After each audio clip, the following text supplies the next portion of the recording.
Hindi na mapipigilan ng kahit anong bagyo ang pagsasama-sama ng mga atleta sa buong probinsya.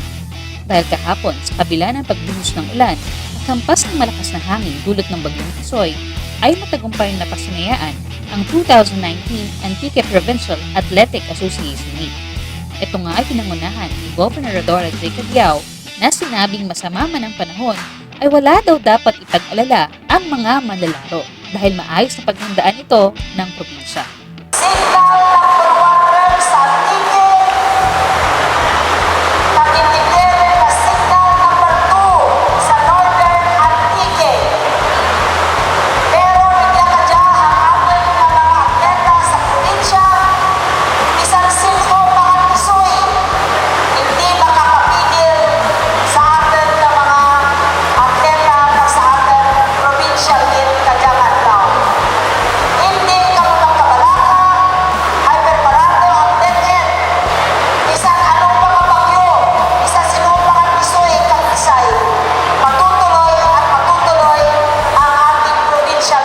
Dahil ayon sa gobernadora, ang mga event na tulad nito ay isang paraan para mahinang ang skills ng mga Antikenyong manlalaro na magiging pride ng probinsya pagdating ng panahon.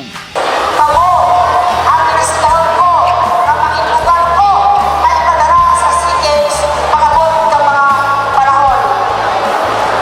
You are also being home para sa inyong leadership capacity, sa inyong skills.